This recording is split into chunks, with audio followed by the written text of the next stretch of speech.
तो vapour pressure आज हम पढ़ेंगे बेटा। वेपर प्रेशर क्या होता है? Pressure exerted by vapours on the surface of liquid और ऑन कंटेनर।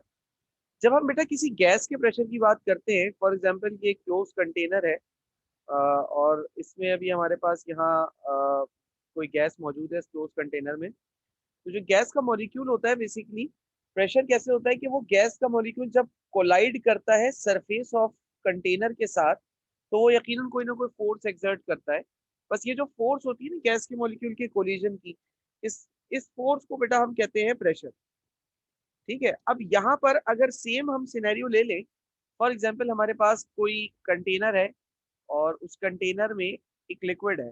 ये कंटेनर है और इस कंटेनर में लिक्विड है, फॉर एग्जाम्पल पानी है। ठीक है, इसमें इस कंटेनर में पानी है।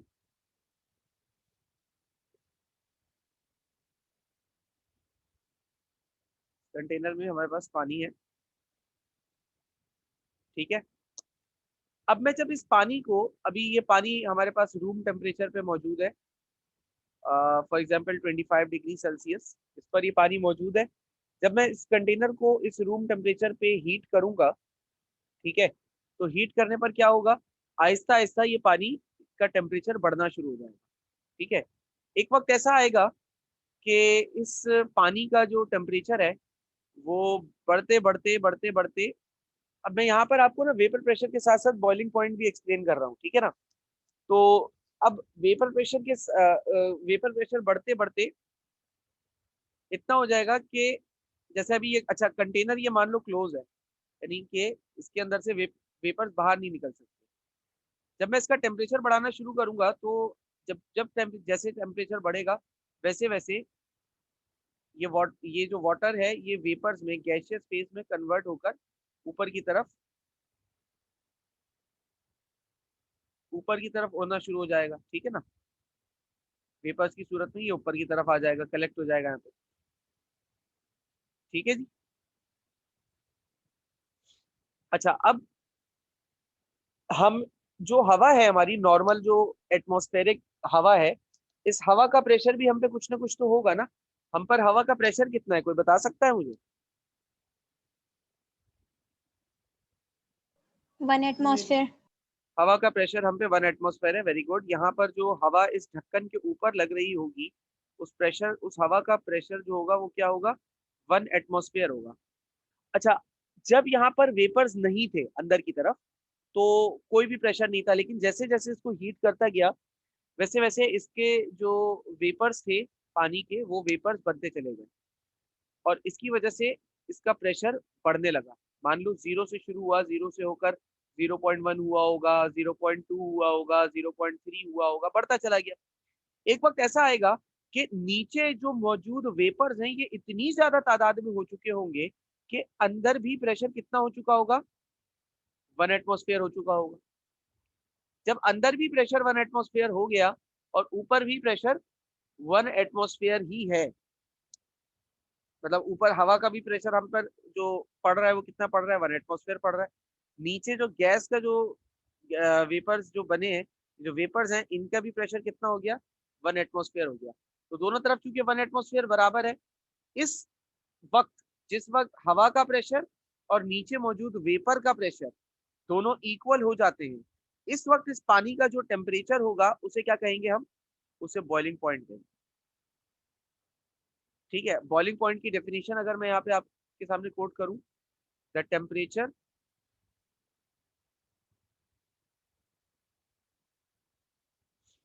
at which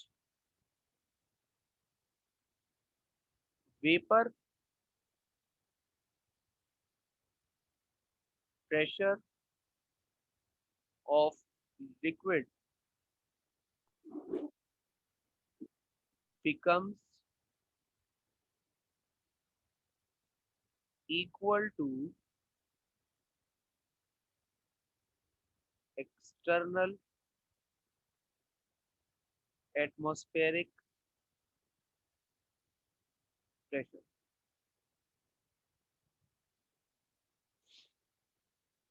वो टेम्परेचर जिस पर वेपर प्रेशर लिक्विड का बराबर हो जाए बाहर हवा के एक्सटर्नल प्रेशर के। उस टेम्परेचर को हम क्या कहेंगे? उस टेम्परेचर को हम कहेंगे बॉइलिंग पॉइंट। तो मैं थोड़ा सा ब्लैक से लिख देता हूँ, बता दो। ठीक है, उस टेम्परेचर को हम क्या कहेंगे? उस टेम्परेचर को हम कहेंगे बॉइलिंग पॉइंट। वेपर प्रेशर समझ में आया बेटा क्या है? जो गैस के वेपर्स जी हैं, सर। लिक्विड के वेपर्स जी पर सर। प्रेशर आए उसे हम वेपर प्रेशर कहते हैं सिंपली। ठीक है, हम क्या कह रहे हैं भाई? वेपर प्रेशर कह रहे हैं। और जिस टेम्परेचर पर बाहर का प्रेशर यानी हवा का एक्सटर्नल प्रेशर और नीचे मौजूद वेपर का इंटरनल प्रेशर इक्वल हो जाए, उस प्रेशर को हम कहते हैं बेटा, उस टेम्परेचर को हम कहते हैं बॉइलिंग पॉइंट। समझ गए? वेपर प्रेशर क्लियर है? कोई सवाल इसमें? सर वेपर प्रेशर की दोबारा 1 मिनट बोलिएगा, वेपर प्रेशर का। क्या बताऊं बेटा वेपर प्रेशर का? दोबारा बताइए। मैं कह रही हूँ कि दोबारा बोलिएगा, आपने क्या बोला है वेपर प्रेशर का? देखो, वेपर प्रेशर क्या होता है? जब हम किसी लिक्विड को हीट करते हैं तो वो लिक्विड गैस फेज में कन्वर्ट होता है, ऐसा ही है ना? जब वो गैस फेज में कन्वर्ट होता है तो अब मिसाल के तौर पे ये ढक्कन ढका हुआ है इस कंटेनर के ऊपर, इसमें से ये बाहर नहीं निकल सकता वेपर। ठीक है ना? तो अब ये वेपर क्या करेगा? ये वेपर अपना सर फोड़ने लग जाएगा कंटेनर से ही, सही है ना? ये चाह रहा है बाहर निकलना वेपर, लेकिन ये बाहर निकल नहीं सकता क्योंकि ढक्कन ढका हुआ है। तो ये वेपर अपना सर फोड़ेगा इस कंटेनर से ही कि भाई हटो, मुझे जाने दो। बस ये जो सर फोड़ रहा है ना, इस सर फोड़ने की वजह से जो ये फोर्स या प्रेशर जो ढक्कन के ऊपर एक्सर्ट कर रहा है, उस प्रेशर को कहते हैं वेपर प्रेशर। सही है? जी सर, आ गया। जी सर। ओके, और कोई सवाल बेटा किसी को? No sir. ठीक है, अच्छा अब अगेन हम देख लेते हैं फैक्टर्स जो वेपर प्रेशर पे असरअंदाज होते हैं।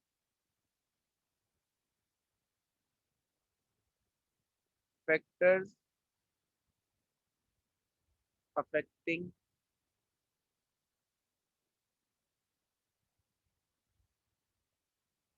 Vapour pressure. वेपर प्रेशर पे कौन कौन से फैक्टर्स जो है वो असरअंदाज होते हैं और किस तरह से होते हैं, अब ये देख लेते हैं। तो आप बताइए क्या क्या असरअंदाज होंगे? टेम्परेचर सबसे पहला फैक्टर तो आ जाएगा सर, टेम्परेचर। तो आपके हिसाब से टेम्परेचर बढ़ाने से वेपर प्रेशर बढ़ेगा या कम होगा? बढ़ेगा। बढ़ेगा। बढ़ेगा सर। टेम्परेचर बढ़ाने से वेपर प्रेशर बढ़ेगा, तो temperature is directly proportional to vapour pressure. अच्छा जी, और क्या फैक्टर हो सकता है इस पर असरअंदाज? Intermolecular forces.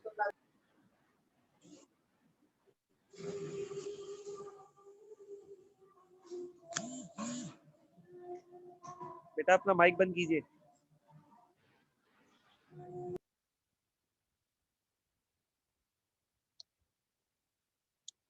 अच्छा, अभी वेपर इंटरमोलिकुलर फोर्सेस अगर ज्यादा होंगी तो बताओ वेपर प्रेशर ज्यादा होगा कम होगा? ज्यादा कम होगा। इंटरमोलिकुलर इंटरमोलिकुलर ज्यादा होगा। वेपर प्रेशर कम होगा या ज्यादा होगा? कम होगा। क्यों कम होगा?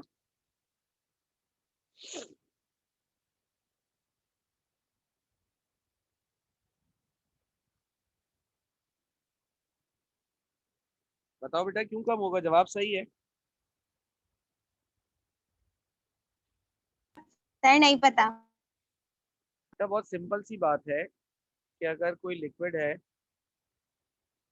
कंटेनर में, अब वेपर कब बनेगा? वेपर तब बनेगा जब ये लिक्विड के मॉलिक्यूल जो एक दूसरे से बिल्कुल चिपके हुए हैं, ये एक दूसरे से दूर दूर होकर गैस बन के हवा में आ जाए। ठीक है ना? वेपर तब बनेगा।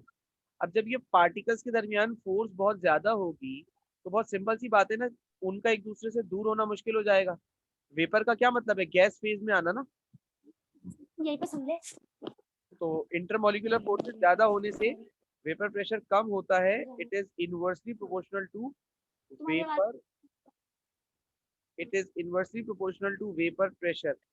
ये मेहर खान कौन है भाई? जी। तो एक और बात क्या है बेटा, kind of liquid. Vapour pressure बेटा इस पे भी असरअंदाज होता है। कैसे? देखो अलग अलग लिक्विड्स की ना अलग अलग टेंडेंसी होती है। यानी कि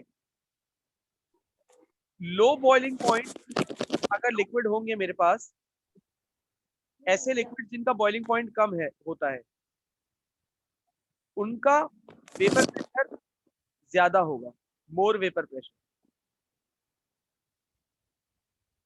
ठीक है? क्योंकि जब वो बॉइलिंग पॉइंट कम है तो इसका मतलब ये हुआ कि वो लिक्विड जो है वो जल्दी बॉयल हो रहे हैं। जल्दी बॉयल होने का मतलब ये है कि वो जल्दी से वेपर्स बना देंगे। अब जल्दी वेपर बन रहे हैं तो इसका मतलब वेपर की तादाद भी तो ज्यादा होगी। ठीक है? इसी तरीके से ऐसे लिक्विड्स जिनका बॉइलिंग पॉइंट हाई होता है, हाई बॉइलिंग पॉइंट लिक्विड्स, वो उनका जो वेपर प्रेशर होगा वो हाई होगा। ठीक है? उनका वेपर प्रेशर कैसा होगा?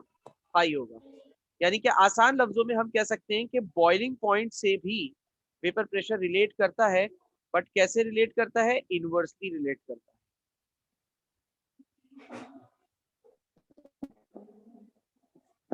ठीक है बेटा?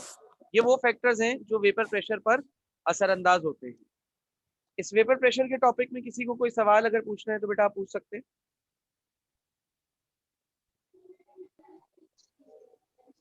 सर एक मिनट दोबारा ऊपर कीजिएगा।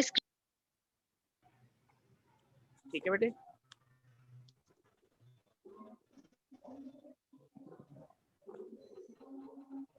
बेटा कोई वेपर प्रेशर के हवाले से अगर सर मतलब अगर जी बोलो बोलो बोलो, दोबारा बोलो। लो बॉइलिंग पॉइंट होता है लिक्विड का तो वेपर प्रेशर ज्यादा बनते हैं, मोर वेपर प्रेशर, मतलब यही हुआ ना। जी बेटा। और अगर हाई होता है तो हाई वेपर प्रेशर होता है। ओहो सॉरी सॉरी सॉरी सॉरी, ये मैंने गलत लिख दिया। आपने सही कहा बेटा, यहाँ पे लो वेपर प्रेशर आएगा।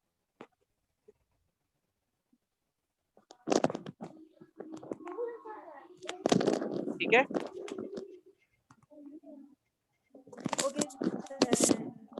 आगे चलूं? जी सर। जी सर।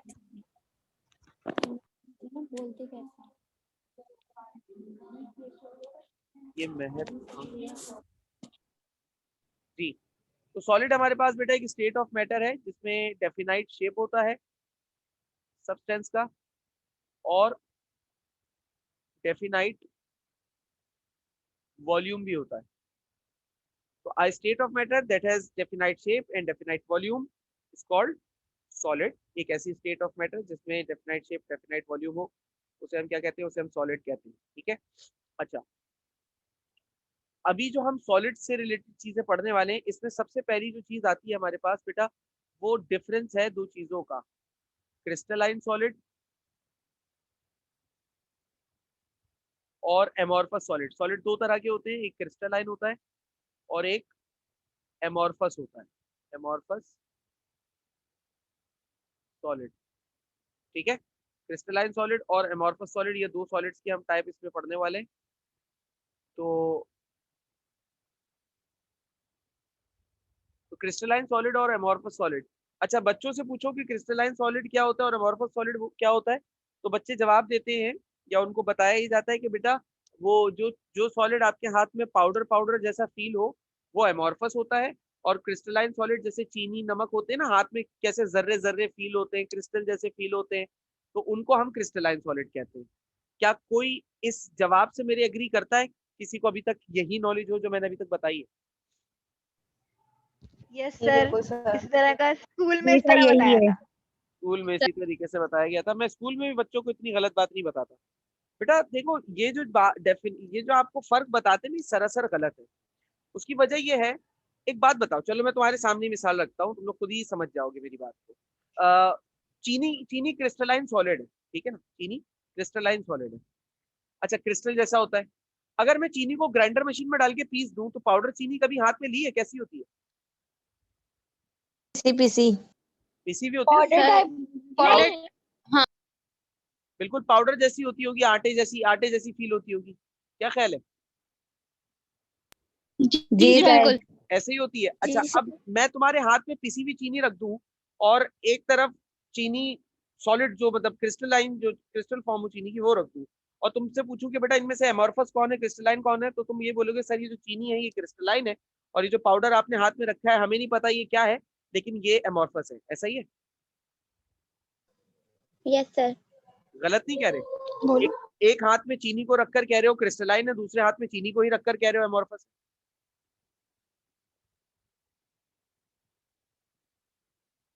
समझ गए बेटा? तो ये जो डिफरेंस आपको बताया जाता है ये सरासर गलत बताया जाता है, ये सही डिफरेंस नहीं है। असल क्या फर्क है क्रिस्टलाइन और एमॉर्फस सॉलिड में? क्रिस्टलाइन सॉलिड में जब पार्टिकल्स जुड़ते हैं ना, एटम्स आपस में जुड़ते हैं, तो वो कोई रेगुलर ज्योमेट्रिक शेप बनाते हैं, जैसे कि उनके मॉलिक्यूल्स के दरमियान एक क्यूबिक शेप बन गया इस तरीके का। अब ये एक रेगुलर ज्योमेट्रिक शेप है। एमॉर्फस में क्या होता है, पार्टिकल्स का जहां दिल करता है वो वहां जुड़ जाता है, कोई स्ट्रक्चर नहीं होता, रैंडमली जहां दिल कर रहा है वहां जुड़ जाए। अब ये जो शेप मैंने कार्बन वाले मॉलिक्यूल्स का बनाया, क्या इसमें बता सकते हो कौन सा शेप है? इरेगुलर। इरेगुलर। और यहाँ पे क्रिस्टलाइन में क्या है, ये एक रेगुलर ज्योमेट्रिक शेप है जिसका नाम क्या है, क्यूब। तो क्रिस्टलाइन सॉलिड ऐसे सॉलिड्स को कहते हैं बेटा जिसमें एटम्स कुछ इस तरीके से अरेंज होते हैं कि एक रेगुलर ज्योमेट्रिक शेप बन जाता है। समझ गए? जी सर। तो आज अपनी बात को यहीं रख रहे हैं, जी सर। ठीक है? कल बाकी बात इंशाल्लाह आपसे होगी। कल की एक्स्ट्रा क्लास याद रखिएगा। टाइमिंग्स मेरे तरफ से 1:30 से 3 है। अगर सर अली टाइम बीच में कुछ एडजस्ट करते हैं तो फिर मैं आपको ग्रुप पे इन्फॉर्म करूंगा। मेरा जो व्हाट्सएप का ग्रुप है मैं उस पर मैसेज करूंगा, और जो